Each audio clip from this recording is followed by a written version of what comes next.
Hello, everyone. I am Tracy DeMario, and I'm the Superstar Director for the Scented Bliss family. And we are super excited tonight to have a special guest with us, Chuck Thompson, who is the, I hope I get this right, Chief Consultant Engagement Officer for Scentsy. And we're super thrilled to have the opportunity to hear from him and learn from one of the best at corporate office. So, Chuck, if we could just pass it on to you.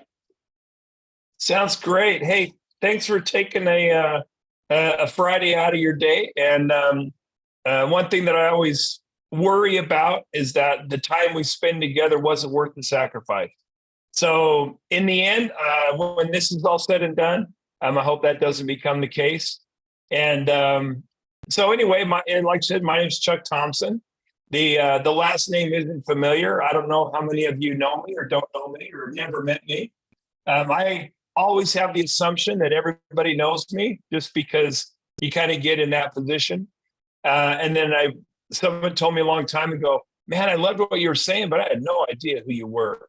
So the last name sounds familiar because Orville is my little brother.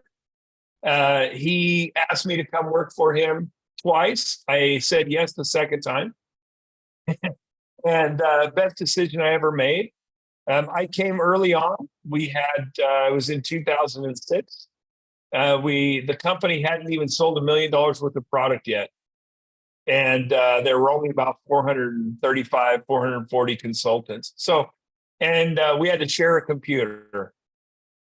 And so I've been here almost from the very beginning. My original job was to build the accounting systems. I'm an accountant by trade.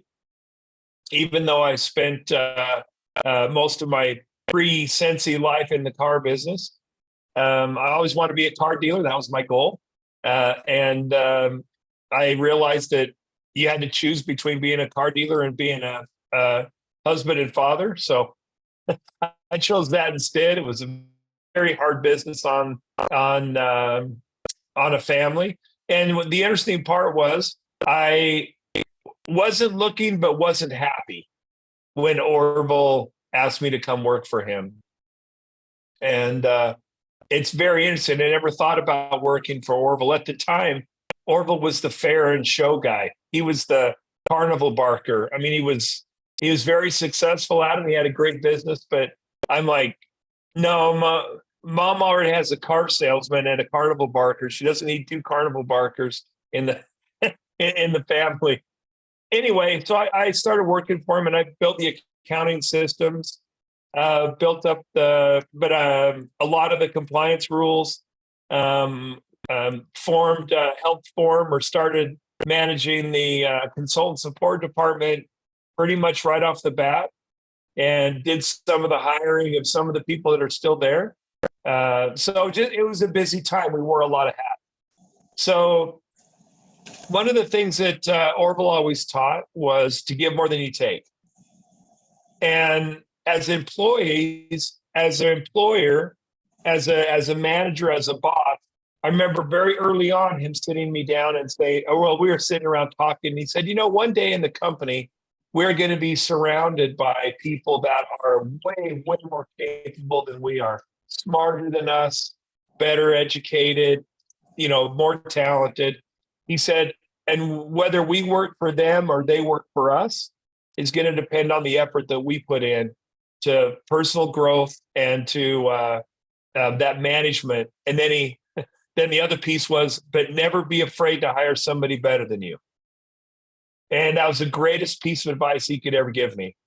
So there came a time that we were looking at who my successor was going to be. And actually, our current CFO, Josh, was one of my first 3 hires.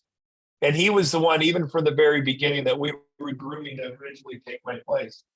Well, it turns out that time had come when he had succeeded in, I had nothing left to teach him. And yet he wasn't quite ready.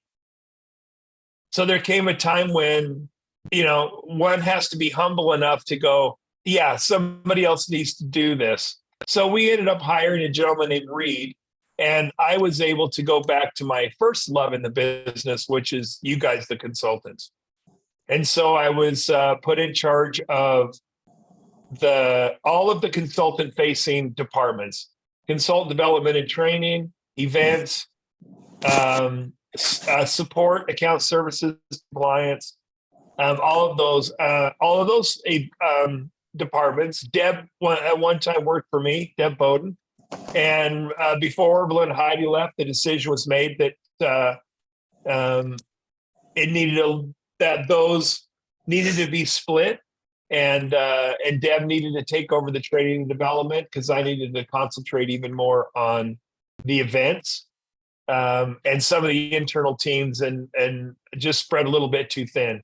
Deb Bowden, I don't know if you guys have much experience with her, is among the best hires we have ever made at the company. And it was so easy to trust her to take over a part of the business that I was very passionate about, which was your development and your training. But anyway, that's where I'm at today. So I spend a lot of my time.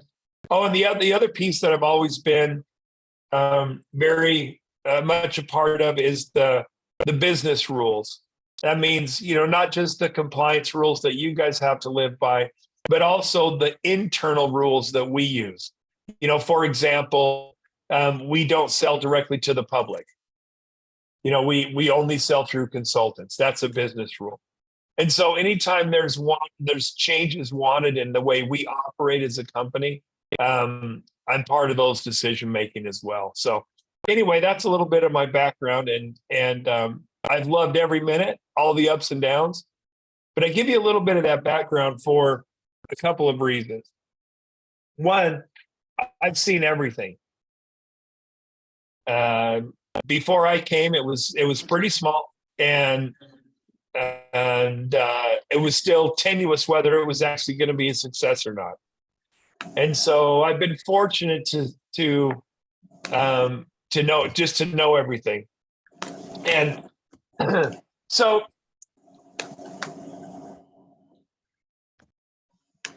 there's been a lot on my heart lately, a lot on my mind lately. Oh, I want to go back to why I'm willing to go out there and share even though I'm uncomfortable. And why do you think I do that? Somebody answer. Why do you think I do it even though I'm uncomfortable? Why don't I just say, no, give me a job that I don't have to do that? Who wants to venture a guess?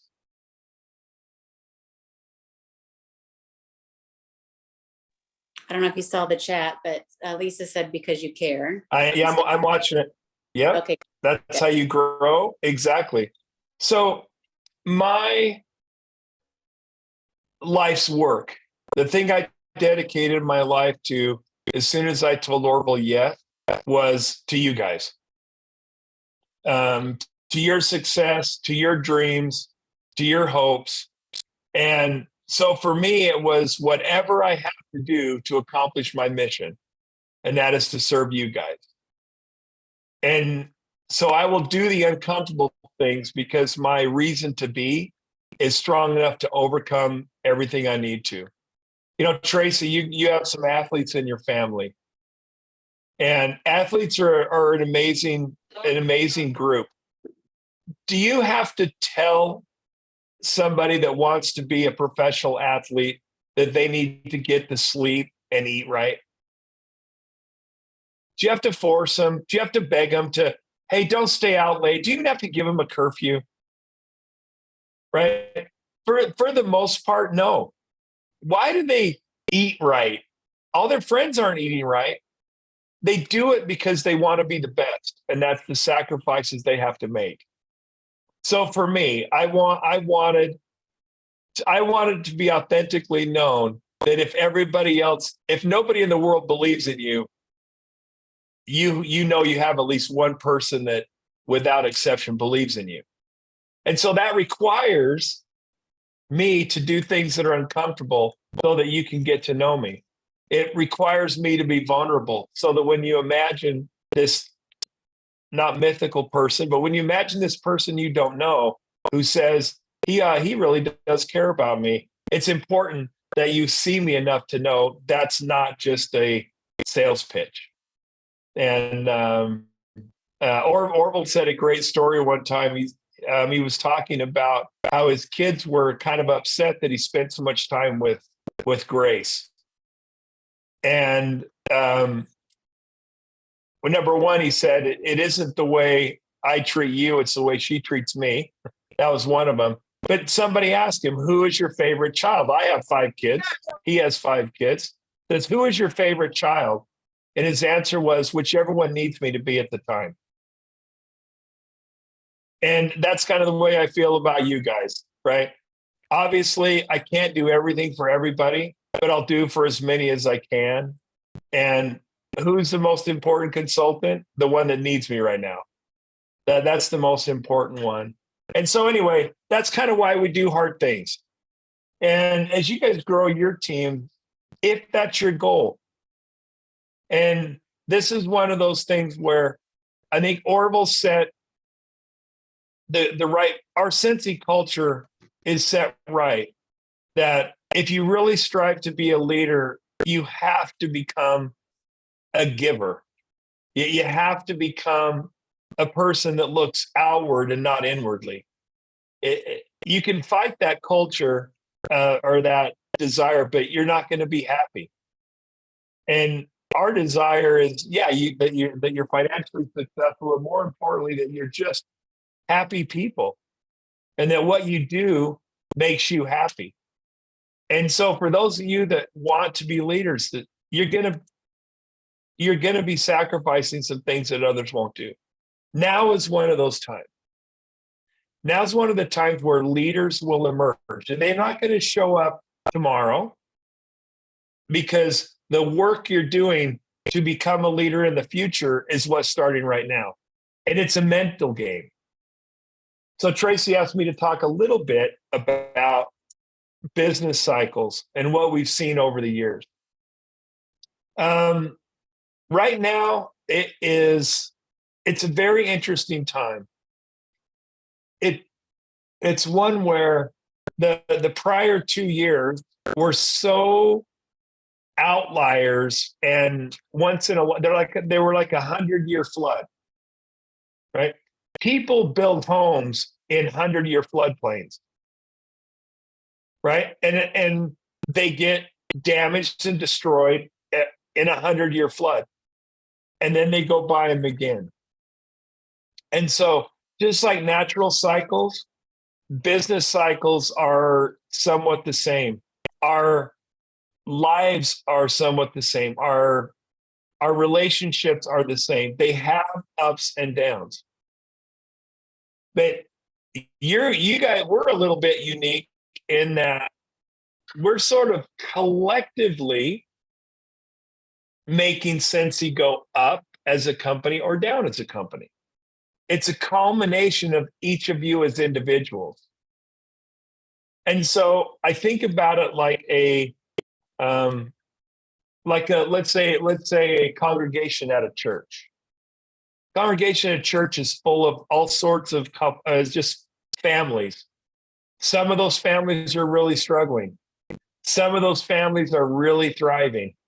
Some of those families are just getting by. There are new families, there are old families that have gone away. So in your business, but you all kind of go, wow, the church and congregation I go to is doing pretty well. Or, wow, we're really shrinking. We're really having some struggles. Or, wow, we're blowing up. We're really busting through the seams, busting the seams.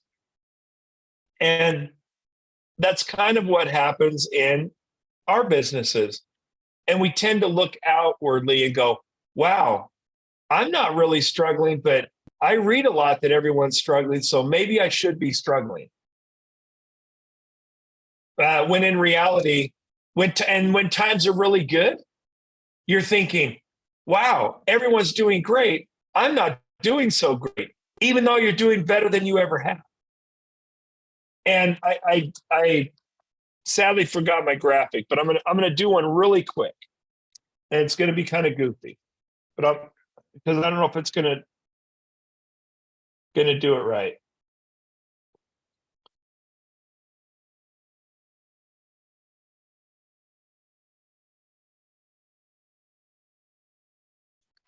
So I should have written it backwards, but the straight line is reality. And in Scentsy's business, there's been this reality of where the market really is, where customers really are. And the little squiggly line is expectation. It's what people are thinking. And so usually you're kind of floating in and out of that line. But when you have a year of super hyper growth, the reality over what is perceived, the perception is just way off.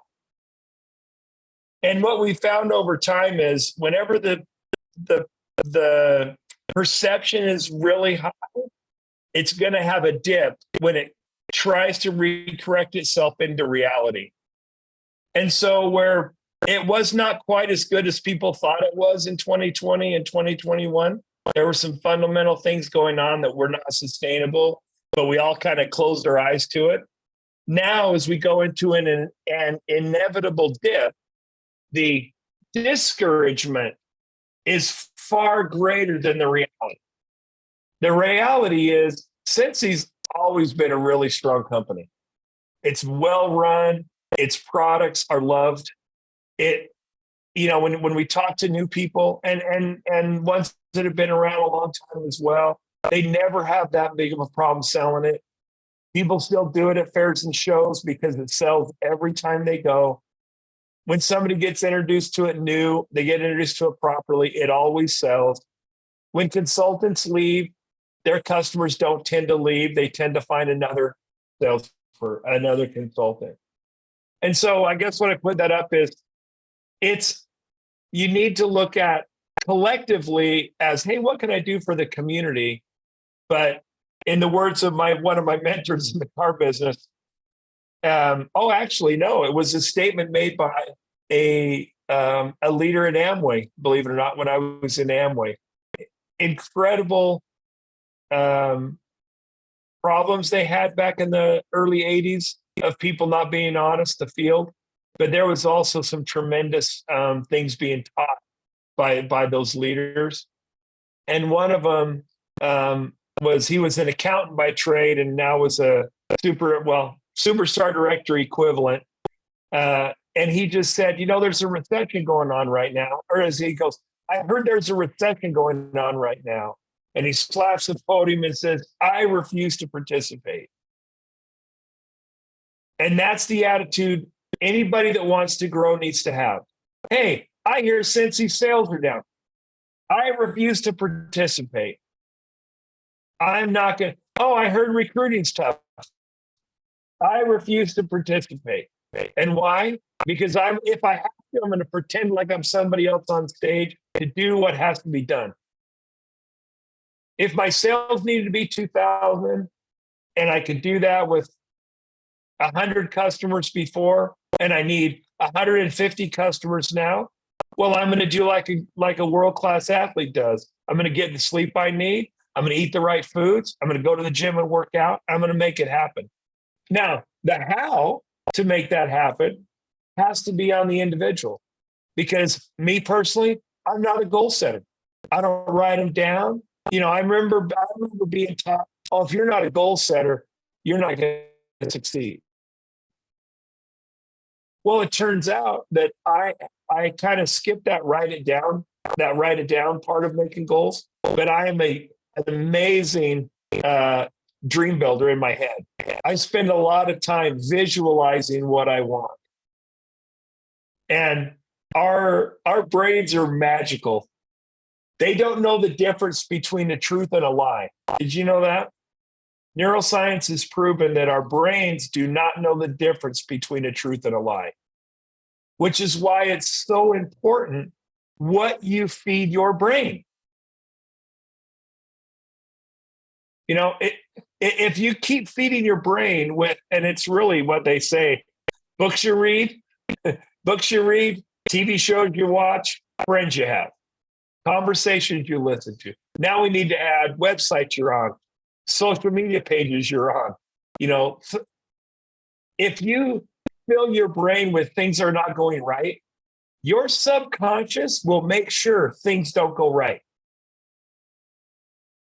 But if you fill your brain with the facts don't matter, things are going to go right, and you visualize and you think about all that, and then you make sure you just don't, you protect your attitude as much as you can from the negative, because your brain will absorb whether you're there or not, and it fights you. How many? Well, I want to ask. I've tried to lose weight, right? I've been way bigger than in my life, and I've kind of settled into this weight that fluctuates by 10 or 12 pounds. But how many of you that are just imagine this in your mind, because I've talked to a lot of people that struggle with their weight, have been driving into a McDonald's drive-through or driving home going, oh, the last thing I need is a cheeseburger and a Diet Coke on the way home. As you turn on your turn signals to turn into the drive-through, what am I doing? I don't need to be doing this. I'll take a cheeseburger and a large Diet Coke, please. What am I doing? I don't need this. Verbally, I'm saying this to myself. And yet I drive through the drive-through and I've eaten the burger and I'm drinking the Diet Coke. Why is that? And all of you have those similar habits. It's because your subconscious brain is powerful. It's the computer that runs your body. And you have to program it. You can't just let it run. If it runs, it's going to take in all of the junk that just comes into your daily life. That's why habits are so hard to form. So, coming around to what we're looking at in the business right now with a little bit of a downturn. We think that's going to start turning around. Our last peak, speaking of business things, our last peak was, if I remember right, in 2012 or 13. And then we went through a period of 2 years of down, about what we're doing now. The numbers look a lot more scary because they were a lot higher. Now they're a lot, so the fall is going to, the percentage drop is pretty close to the same. But when you have 25% of $1 billion is a lot more than 25% of 300 million. So, right, the numbers might seem scary, but the percentages are about the same. So anyway, we had a downturn of about 2 years. I think it was 30 months, or we did about quarters, like 9 quarters of year-over-year decline. And then from then on, it was year-over-year positive quarters until last year. But we didn't make back. We didn't make back our prior peak until 2020.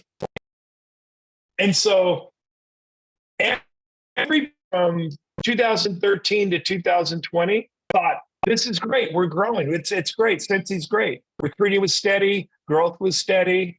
And yet we still hadn't reached our peak. But no, everybody kind of forgot about it after the first couple of years. Why? Because the only ones that remembered it in 2017 are the ones that stayed. Everybody that was freaked out by it left. And so it removed that negative that comes with unrealized expectations that people can't work through. And we have superstar directors today because people quit in 13. And 5 years from now, 6 years from now, I think we're in a different position to where I don't think it's going to take that long time to get all the way back where we're needing to be.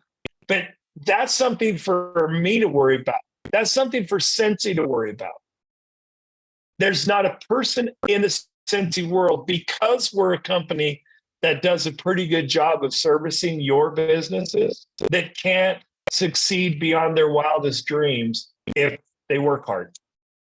If you have the right people in your life, if you read the right books, if you stay out of the wrong conversations, if you just keep. My mom used to tell me, worry about yourself. The world will go on around you. Yeah, I would be a little concerned if I was with a company that, all of a sudden wanted to change their compensation plan or was, tweaking this or that. Fundamental things. And I'm an insider, so I know where we're at. And I just know that you can build your future on what we do. Orville and Heidi are, their motivation has never been money. And because of that, we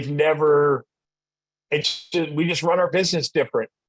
And anyway, so we have a really strong foundation that you can build on. And so whatever you want to dream, you can achieve it. Is it going to be it's absolutely going to be more work than it was in 2020. That world is 1,000-year flood. It'll never happen again. And if you are struggling with needing that to be your level of success, man, you're going to be eating cheeseburgers in the drive-thru trying to lose weight. It will never happen. And so I encourage you to mentally get back to, I know the fundamentals that work. I know having conversations. We had a great, I don't know if you guys know Karen Faddis. When she talked, she's an SSD that's been around a long time. She talked at the Superstar Director Summit about how she realized that she had gotten out of doing what makes somebody successful. And as soon as she implemented those back, she had the numbers she had when she was brand new. And so, there's just a few of those fundamentals that I don't do. So just like I trust our accounting department, I trust Tracy to teach you guys how to be great consultants because they're amazing consultants. So you have great leadership to learn your side of the business. But whether you work your side of it or my side of it, it's all up here. Success or failure is all up here. That's where it starts. I love the old school turn of the century books around self-help and self-improvement because they're the foundation for which all self-improvement books have been built on. There hasn't been a new idea since Napoleon Hill. It's just been written different. Napoleon Hill was at the turn of the century, and he was a fascinating gentleman. Andrew Carnegie, it's just a fascinating story, but he was sort of the first researcher on personal success and what makes somebody successful. And through that research, him and a few others about that same time, about the late 1800s, came up with really what we talk about as modern. So can't remember where I was going with that. And it was super awesome too. It was an awesome point. Yeah, we'll just have to forego that one. He one of the reasons that Orville wanted to be wanted authenticity as one of our values is because fundamentally we're all good people, right? At our best authentic self, there are very few conniving, evil people. And so he knew, and him and Heidi knew that they could build a culture and a foundation of a company around people getting to be themselves. And a community that would accept them as they are, as they try to improve, as they work to improve, regardless of any background, there's no barriers to entry into our culture. And a little book that it's so funny. You can download it for free, but it's just called As a Man Thinketh. Yeah, it's backward, but it's just called As a Man Thinketh. I've read it probably 500 times. But one of the things that it says in there is that it says man, but we'll just, because that's what he wrote it. But he goes, men do not attract that which they want, but that which they are. And circumstances don't make a person, they reveal them to themselves.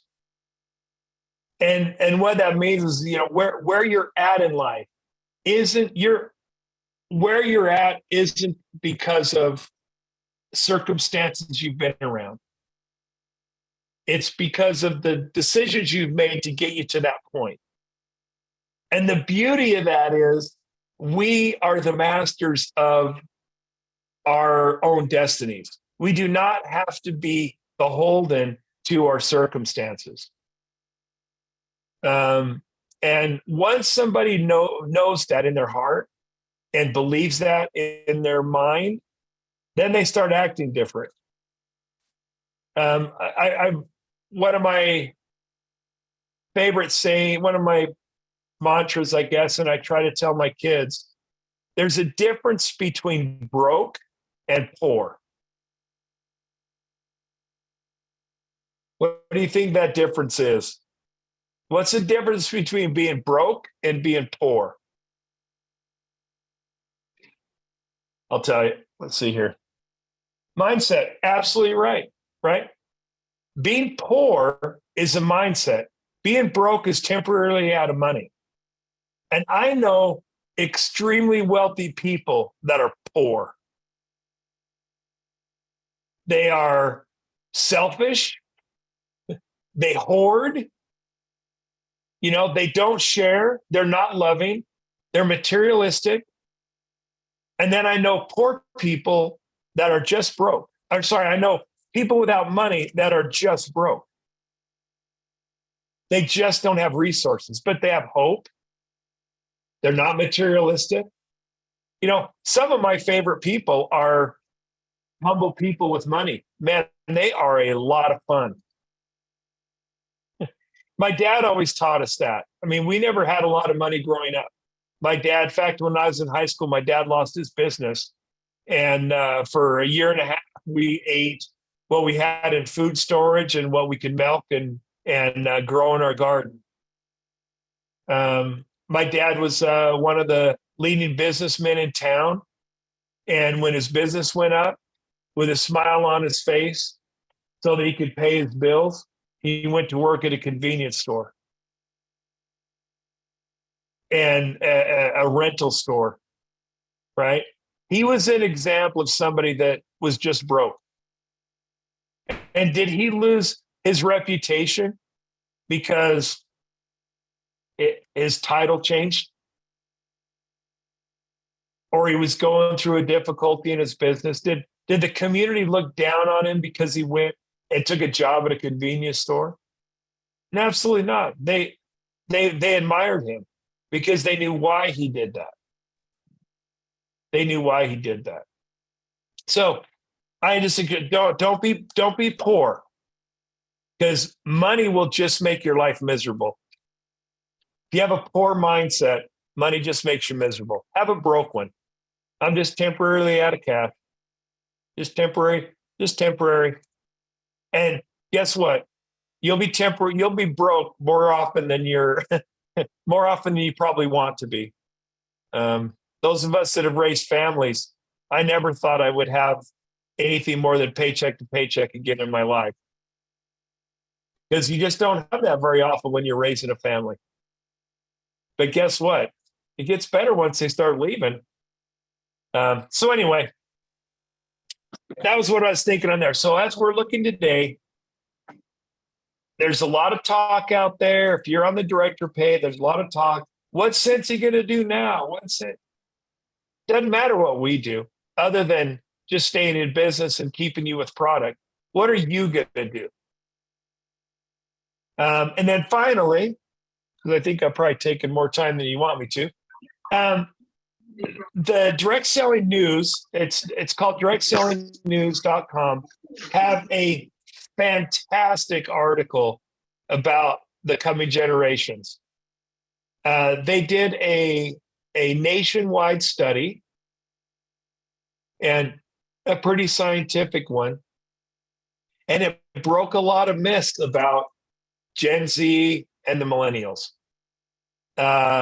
It was fascinating, and I'm not going to a lot of detail because there's a lot there, but I'm just telling you, when that came out and we got wind of it and we heard the presentation, I was never more excited about direct selling than I am right now. These new people coming up don't have a negative view of direct selling that was around when I was their age. I was around at the height of, is this Amway? Because they would call it everything but Amway. And it was so weird. Even then, Amway was growing. Direct selling is never going away. And it's an opportunity that every young person that has this kind of dream, but is broke, not poor, they're broke. And when you're broke, it's pretty hard to think about starting another kind of business. This one they can start seeing some results right away, as long as it's viewed as a business. Anyway, it's fascinating, but it's amazing the positive attitude they have towards direct selling. That core group of 25 to 35-year-old, 25 to 45-year-old people are really who are the core of who gets recruited. So when we talk about what to focus on, what if I were to be able to give you what I would focus on, I would focus on recruiting, and not, please come join, please come join. No, have enough conversations that it's you don't have to beg anyone to join. Beg people to be hosts. Don't beg them to join. Make them beg you to join. It's so funny. I've seen over the years a lot, and a lot of it that have been around a while, have hopefully stopped making this mistake of begging a great host to join. Because they do, because they love you, and then they fail, and then they're embarrassed, and then they stop being a good host, and they stop being a customer altogether. And not only do you not have a good recruit, you no longer have your great host. When you have a great host, man, make them beg you to join. Not out of selfishness, because that's not what it is. It's invite them to, but don't beg them.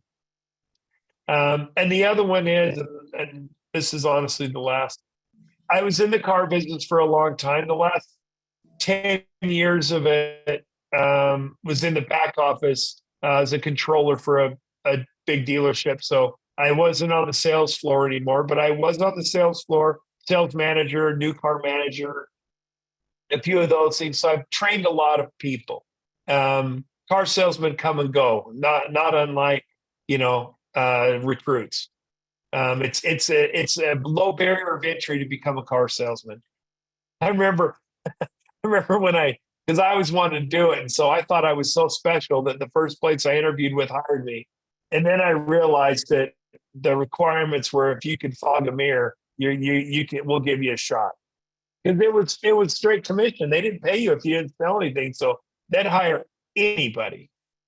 But I had a great mentor that told me that if I want to have comfort prospecting and having a group of names and people that I can reach out to will even out the bumps that everybody else is having, because every day I can be productive.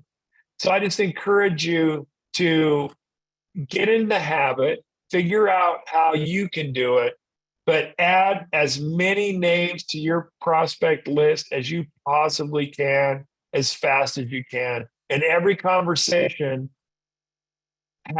you have with somebody that says no, get at least 3 more people you can call. And what does that create? That creates a And you're not even gonna, you might just have them in your, and just like, well, I don't have anything to do today, so I'm gonna spend an hour calling some people that I don't really know and getting to know them that are on my list. That's what I did in the car business. On the low days, I would go into the head deals. We have some stats, but anyway, we'd go back to people that had bought 3 years before and pull their file out. And as long as the salesman that sold them isn't in the dealership anymore, they were free game. And so I would just sit there and pull names off and call people and call their anybody's name that I could find, I would call. And I'd spend 4 or 5 hours a day when there was nothing else to do, just making phone calls. Um, I love movies. I love movie quotes. And a movie called Grown Ups, really childish, stupid movie, Grown Ups. Who knows that movie, right? So these gals are getting around the pool and they're like, sure, are we going to get tans? And they're kind of, nervous about covering up, and finally the one that's pregnant comes in and is taking a robe off and just there in her swimming suit. And they're like, what are you doing? She goes, we don't know these people. That's kind of what it is when you're prospecting. If they slam the phone on you, who cares? You don't know them. They don't know you. And even if you have to pretend you're somebody else when you're on the phone, do what it takes. And if you had 500 people to call, would you get that nervous when you need to make a sale, or you're like, oh, it's getting a little slow, especially when you take 500 and half of them are going to give you 2 more names. So you're going to get to a point where you never run out of people to call and talk to. But I encourage you, the ones that want to, again, all are welcome in this world, in our Scentsy world. We welcome people back that get to rejoin for free and don't do anything. Why do they do that? They just want to be part of the community. So if that's where you're at, man, I welcome you. But if you really want to do something, and it's not just hot air, if you really do want to do something, then just remind yourself that it's a job, that it's your business and it takes work. And get off stuff that poisons your brain. Get out of conversations that bring absolutely no value. I had to do that. I enjoyed politics like a sport. And I realized it made me feel wrong about people. And why? So they could sell me more stuff? Why was I going to feel wrong about my neighbor that thought different than I do? So somebody could sell me a product. And so I just reject all that now. And man, am I way happier for it. Last time I called, nobody called me and said, you're the decision maker in a national decision. And so I try to focus on what I can control. So find books that talk to you. Find books or podcasts or whatever that help you feel positive about you as a person, and give you some of those techniques to keep your brain clear. Keep your subconscious working for you, not working against you, because it will work against you. If you don't program it, it's just going to run wild and work against you.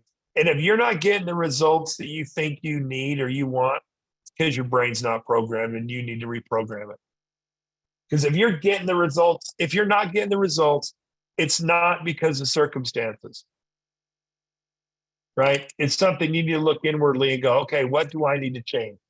Nancy doesn't need to change. Tracy doesn't need to change. Ray does, we as individuals have to change. And our circumstances reflect those changes that we make. I have unbelievable faith in everybody. I have an autistic son that is achieving more than he ever should have. And I contribute that a lot to some of that early learning I learned, and that I just didn't accept what the people were telling me about my son, that he would never amount to anything. So when you have that in your life on a daily basis, and I look out there and the people that have joined Scentsy, there's not a person out there that has joined Scentsy with more challenges in their life than Spencer had. And so how can I not have 100% faith that all of you can succeed regardless of your circumstance? And so with that, one of the things I like to do if you want is, and since you spent time with me, is to answer any questions that you might have. And hopefully that was worth the time.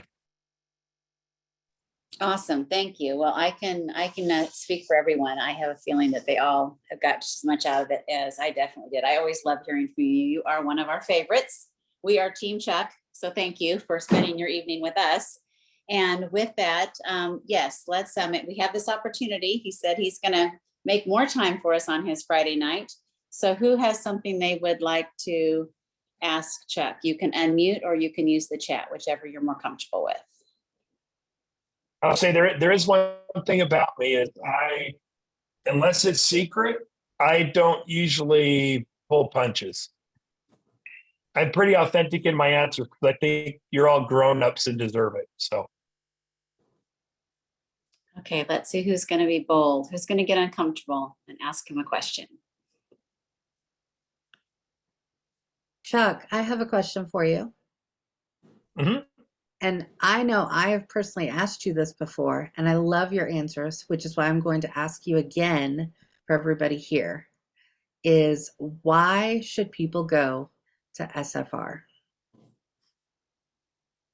This is a really, this is a great topic. Number one, well, there's two things. One, they should absolutely want to go, and especially use it as a motivation to build their business to afford to go. You aren't limited. You have a business. If you really wanted to go, then money wouldn't be an object. But we say, don't spend your family money. That's not the point. The point is you have a business and you can earn the necessary money to go. Is it work? Obviously it's work. But imagine the benefits of doing what it takes to earn enough money to go to reunion. What are the benefits to you long-term, not just reunion? Your clientele's bigger, your downline's bigger, because you use that external motivation of reunion to go. But in our direct selling world, in our direct selling lives, we are not, even the most successful ones are still sort of, I don't want to say looked down upon, but it's definitely not a prestigious career.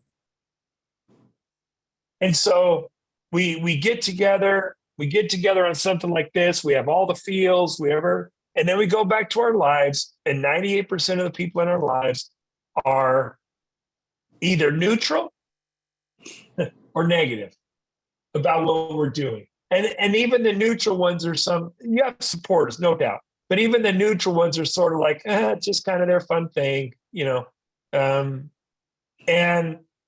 then you get together with other like-minded people and you realize, wait a minute, they're the ones that are wrong. They're the ones that are off.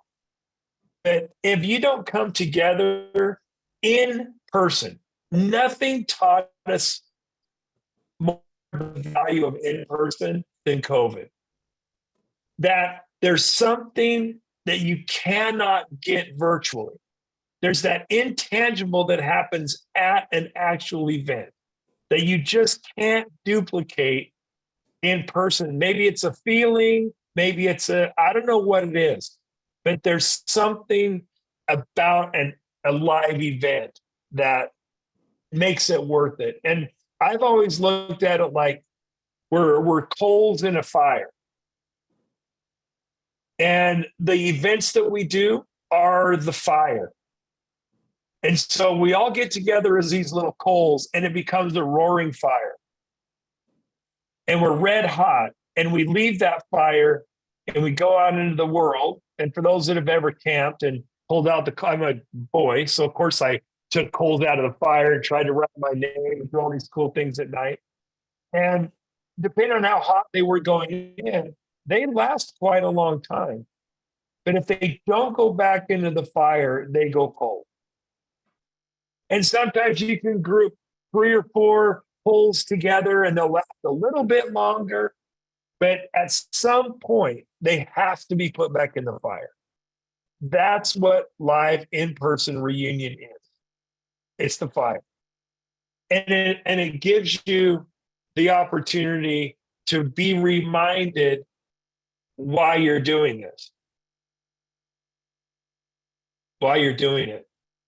And, there are other aspects of our life. Why don't we all have virtual relationships? Why don't mothers do all their kids and say, look, you're out of the house now. It's 100% virtual.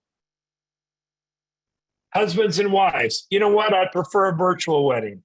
I prefer a virtual life with you. How long will that last? Right? Direct selling is a relationship business. It's a relationship business, and it works best when we're family. But only the parts of the family, well, it truly is the family, because a lot of times, especially if you have an organization the size of the DeMarios, there are going to be some family members under the reunion. But when they're there, you're kind to them and they can see you. But that's why you get something at those events that you just can't duplicate by not going, even at the virtual one. So we took away the deep dive virtual, because for us, on your behalf, and really taking away any motivation not to come is important. So we want to make it FOMO for people that don't go. And yes, we know there are people that can't come. And it is, at least for me, I always have them in my mind because I know them. I interact with them, and it breaks my heart. We have a consultant that I don't think she's missed an incentive trip, earning it, but because of some circumstances, can't leave the country. So she's never gone on one, except those that are within the country. And yes, she's earned every single one. So I know there are people in those situations, but it's so important for the community that we come together, as many as possible. So that's it. And they're just things you can't get anywhere else other than event. And we know that it's important to have them in a cadence of them. So about every 6 months is about as long as we can go without a corporate style event like that. So that's why we have World Tour and Reunion. But the other part of it is, if it's a motivation to build your business, that's the best motivation you can have. Hope that answered it. Yeah, that was great. And I saw Becky put one in the chat here for you. It says, what is the hardest rank to promote from? And what is your advice to push through that barrier? The hardest to promote, you mean what would be the hardest to promote to? Or promote through? It's kind of interesting. Probably the hardest is Superstar Director, because you have to rely so much on others, right? There's only so much you can do as a Superstar Director. And if you're doing too much, you have a really weak team. So let's go at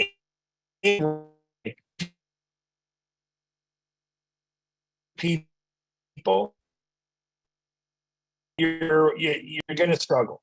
If the majority of team volume is you're going to struggle. So what's interesting is, it's really I would probably, Superstar Director, because there's the fewest of them, would be the hardest. Which, the interesting thing is, the seeds of difficulty or ease are planted at the beginning. And so Superstar Director or Star Director or even Director, probably star director and superstar director. But let's just the seeds of a strong superstar director business were planted really early on before they were even directors. And a lot of it was habits that were formed while they were becoming a director never stopped. So the question is, and I've had people that have had to start over. We've had consultants that were SSDs, dropped it as superstar consultant and re-promoted to director and back up to SSD. With one of them in particular with 3 new directors. They're different directors than she did the first time. And so how do you push through? The advice I always give, and again, this I always feel a little bit. I just try to go to principles that I know work, because again, I don't sponsor people and I don't sell. Tracy and your other leaders would be in a way better position, but for me, attitude matters a lot, and I have to do something that I have 100% control of. And so what I do is I find something that I know works. And then I just do that and let the circumstances happen. And this is where I'm not a goal setter, right? And I'm not saying that's good or bad, but I personally would never write down a goal to become a superstar director. I would dream about it. I would imagine myself going across the stage. I would imagine doing that. But when I'm planning my work, I would do something like, I'm never not going to have 5 lead consultants in my front line. Whatever it takes, I'm always going to have 5 leads in my front line. And I'm going to train my front line to have a goal of just leads. Why do I say lead? One, you've at least duplicated your recruiting efforts. So if the one leaves, chances are you have another one that's going to be your front line that you can work with. Having somebody that you first sponsor have a first goal of lead, get somebody in, do 1,000, each do 500, you're a lead, right? That's a very small, you could do that. If all you did was do that and you just now it might be, hey, I need to have 10 leads to do what I need to do. But something simple that you could just work on, and then you let the chips fall where they may. But if your business, your personal business is, I'm going to increase my personal customer count, my ordering customers by a few a week or a few a month, and I'm going to have X number of leads in my front line at all times, all the rest will happen it'll just happen naturally. You don't even really have to worry about it. And then you celebrate it when it happens, but you never really change your focus. You just celebrate a milestone. And that way, especially those of you that are not directors yet, or that are directors and are going to fluctuate in between Q and director until your teams are strong enough to be director, never not to be a director again, right? That happens. But if your sole purpose was, I'm going to become a director, then the motivation might be, well, I'm going to put in that extra 800 I need in team volume for a fair and a show to get to director because that was my goal. And it wasn't an honest director. And then it's tough to keep qualifying when you bought your way into it. And so if you can concentrate on small things that grow your business, and then just let the other happen, that foundation you build makes going from director, star director to superstar director much easier. And when we look at consultants that have risen rather rapidly, have gotten to the superstar director level, 2021, an anomaly. You guys probably see, a lot of directors, a lot of businesses that were sort of on sandy foundations. But even looking back at some of those that are still really strong SSDs, the seeds of their success were sown in the beginning, and they never changed their habits. So hopefully that helped. Or made sense, I guess I should say. Yeah, that was perfect. That was great. Okay, we have another question. It says, what's your advice to getting team wanting to participate in team culture? I try to have Zooms and get-togethers and they aren't interested.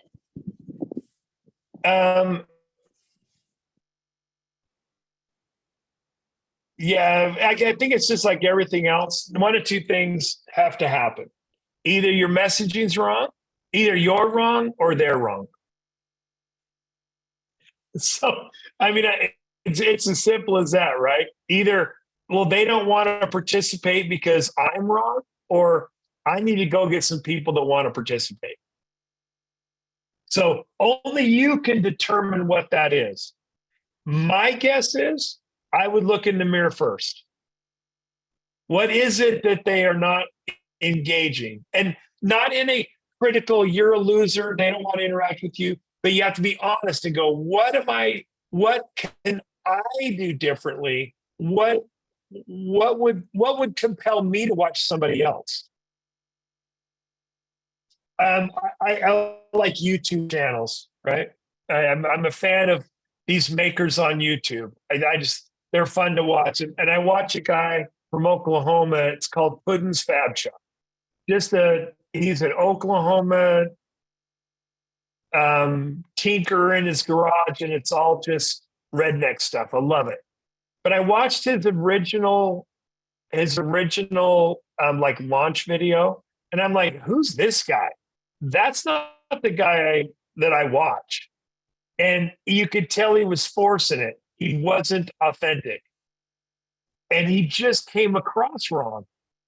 And man, now you watch him and I'm like, he has an hour-long video and he's so fun to watch that you just want to watch him. So I remember I could see he wasn't authentic. So I would look at maybe there's something about you. Don't know. Don't be critical. Don't be deprecating. Don't be self-deprecating, but be critical in, is it me? I'm guessing though, it's probably not you. It's probably them, which means you need to go find more of them. And nothing gets team interaction. And Tracy, you'd have to back me up on this one. Like some new team members on fire, right? Nothing inspires somebody that's sitting on the fence than competition by a new person coming in, and especially if they were once the top dog. That little bit of competition within your team. So I encourage you to do a self-assessment and go, is it me? I'm telling you, probably not you. But then you have to go, then I need some more people. I need some different people. One of the things that I see a lot in comments and things like that is, my team's not doing this, my team's not doing that. Then you need a new team. Then it's all on you. And not, what can I do to get them to do something else? It's, okay, what do I need to do to replace them? And not replace them as people, or as you're going to still support them, but they're not meeting my goals. I keep looking at Tracy and Joe, thinking of professional athletes, right? There's professional athletes that are stuck in contracts, but there's also professional athletes that go, I got to get on a team that can win me a championship because I'm not on one right now. Now, ours is a little different in that you are the general manager out there recruiting a team to get you to the national championship. You can't be looking at your fellow players because so you have to go out there and recruit people that will get you where you need to go. And if they're not participating in your team meetings, then don't have team meetings anymore and spend that time recruiting. Told you I'd be real. No, and what you said is, I think, really, really true. And I think that's an important reminder as well, is because we can't do the job for them. We can only show them the way. But if they are not interested in doing that, we need to be spending time, because everybody has a twin. I mean, and everybody's journey is different. Some people right out of the gate will sponsor 3 people, and someone will come out just like, firestorm. And it's so fun and exciting.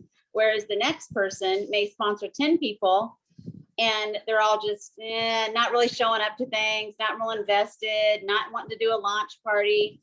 But you just have to keep sponsoring, keep having the conversations and bringing people in, because someone is out there that's going to match your energy. It's when you stop doing the things that you no longer see progress. That's what we have found to be true.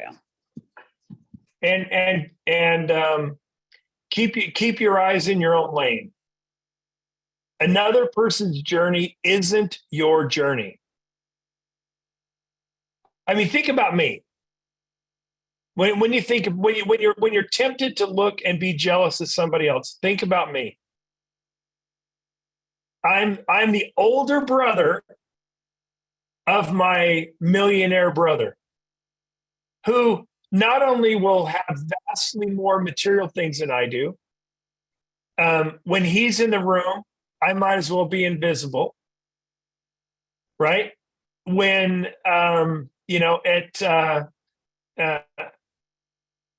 he gets to tell me what I'm going to make, where I'm going to go, who I'm going to see, right? I could have jealousy and envy, and people would probably be justified.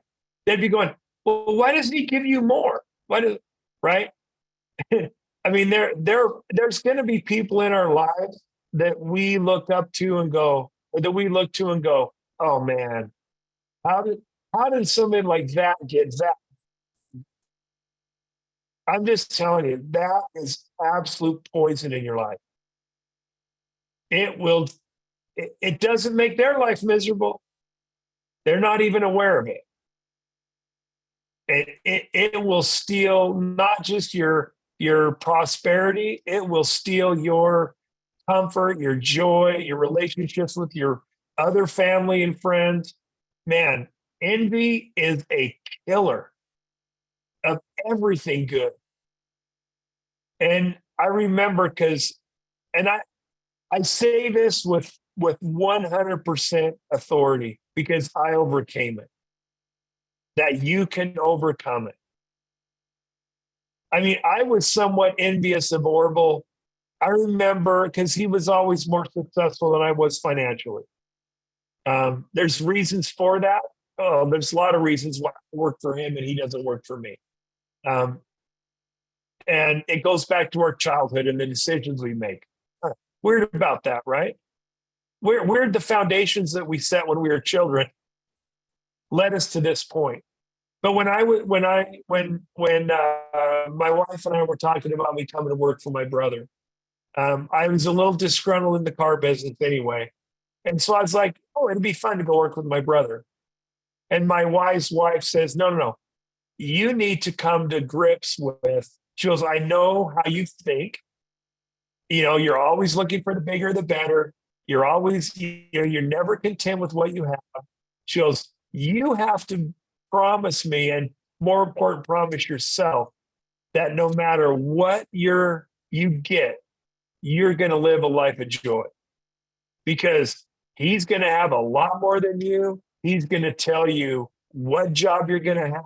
He's going to dictate your life, and you have to be okay with that, or you can't, or I will not let you take this job.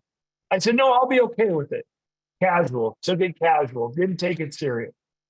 And my wife goes, no. You're going to take some time, and you're going to have to convince me that you're okay with it. Because that comment right there, I know you, Chuck, you would be miserable within 6 months. And you will have thrown away a career to be miserable. Yeah, when I took a job up here for 22% of what I was going to get paid, with another job that I rejected. So no, sorry. Yeah, a little less than 20%. It was like 19.8% of what I was going to get paid. But anyway, it took me about 2.5 weeks. of real soul searching. And the weird thing is, in those 2.5 weeks, I went from a envious, jealous person to one of, okay, what I get is what I get, and I'm not gonna look at what others have anymore.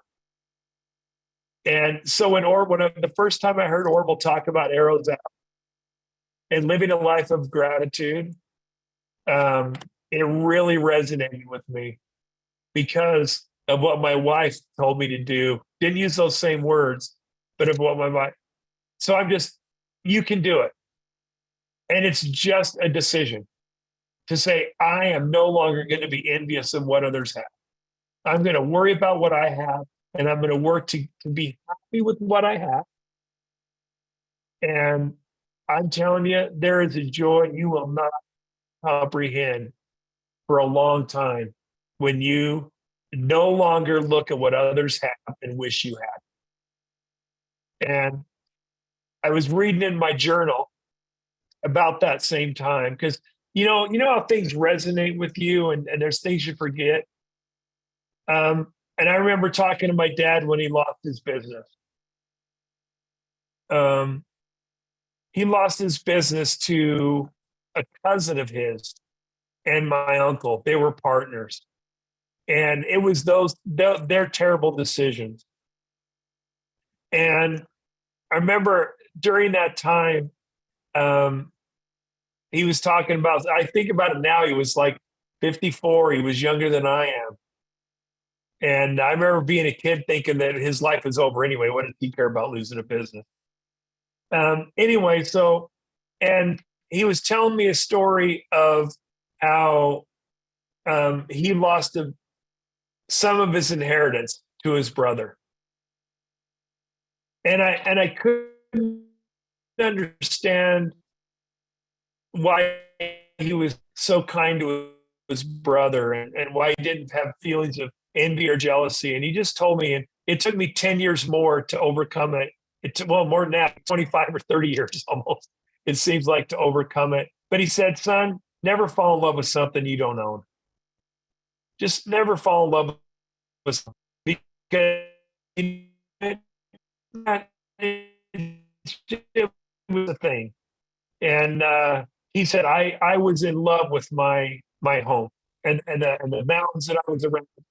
And it took me a while to overcome that envy that my brother was given that when it was supposed to come to me. He goes, and then I realized I didn't own it. Why did I fall in love with something I don't own? And all of that sort of those lessons that I'd learned throughout my life came to fruition with that arrows out, gratitude versus entitlement talk that Orville gave. One of the most impactful things that has ever happened in my life was that talk. And we don't talk about it enough, but I'm just talking about from a pure joy-giving attitude of everything you have, be grateful for.